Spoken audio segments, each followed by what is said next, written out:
What's up, you guys? Thank you for clicking on this video. So as you can tell by the title, I'm thinking about the new Sideways that's coming out in the next few months that we've seen the last few days at the time of this recording, and I'm comparing it to the original that I've had for a couple years now.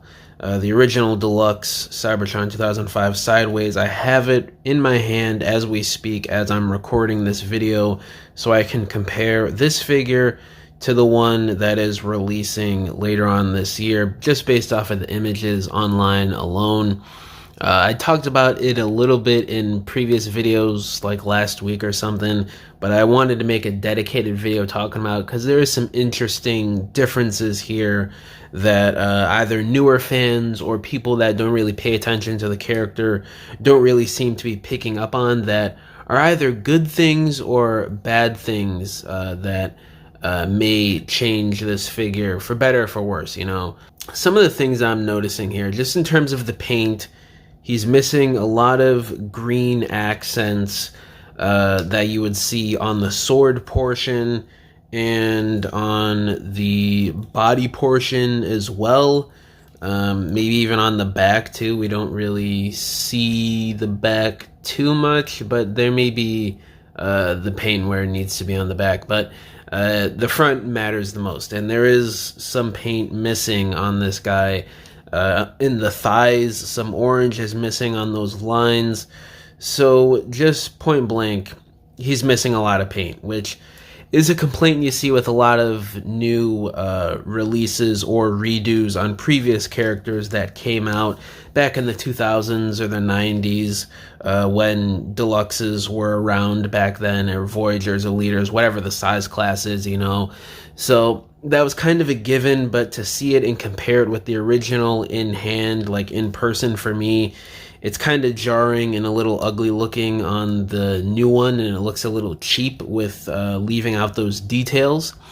And also the clear plastic. Now, obviously, I'm an advocate on this channel for using solid plastic or clear plastic inserts if we're talking about windows, but in terms of certain details in weapons, I'm okay with it. Like I've said previously, with his chest region, with the windows for the jet mode, they have clear plastic inserts on the original figure, and it adds to the overall look and detail for robot mode and vehicle mode that I really do feel like elevates the figure in a minor way, but it's still eye-catching using that clear plastic insert there for the chest and for the forearm weapon thing, that where those blades flip out. But on the new one here, it's solid orange plastic, and it looks really ugly and cheap to me, especially with the forearm weapon. When you have it flipped out on the original figure, it looks more like an energy weapon, or like an energon based weapon that you see, you obviously see a lot in Transformers lore and media, and it just looks better with the sculpted details on the blades themselves, and you really seem to have that lacking in this version. And obviously the clear plastic for the blades aren't there to begin with, and I just think that's a real downgrade. And especially when you look at the chest, it looks like it's not going to have the clear plastic insert windows like the original either. Now, the one that we saw on display looked more like the orange that we see on the rest of the figure, but these images here make it seem like it's a darker orange, like it's either painted or maybe it is clear plastic inserts for the chest there. I'm not sure, or maybe it's painted the same color as the visor for Sideways head there, which is another thing. The head sculpt, it does look great. It seems like they did retain basically all the paint that you would need on his head sculpt. But in terms of the details, I gotta say, on this figure, the light piping was spectacular. For that visor face, his whole face is a visor. He has no eyes, no mouth, nose, nothing. So having that glowing visor really just brings out the personality and the character in this figure. And having it in hand really does it justice. Like, if you don't have this figure, you probably don't even know what I'm talking about. But you don't even really need lighting for the light piping in this head sculpt to work and to look good.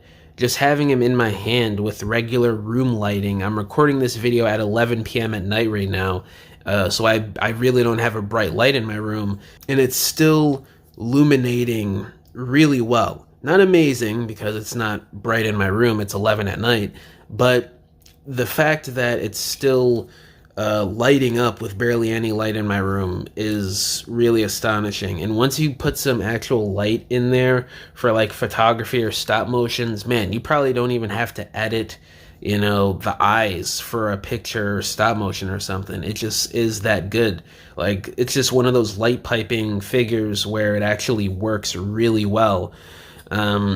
And the gimmick, it looks like it still works. Cyberkey is the same. They actually painted the Cyberkey this time around, which I really do like that. And in terms of the vehicle mode, it looks to be the same. Not really much there, just the same issues with the clear plastic and the lack of paint there on the new one. So not much there in terms of the vehicle mode. But I do want to give this figure props. In terms of the articulation department, it does seem like he may have a waist swivel. I'm not sure on that, but the original figure didn't have a waist swivel due to the transformation. This figure may not have a waist swivel either. I'm just assuming it will due to the standards that we have nowadays for Transformers figures with Hasbro and articulation. But it looks like it may not have one, which may be a bit of a bummer. But the one thing that I see that this figure has that the old one didn't is ankle pivot. The old figure did not have ankle tilts at all.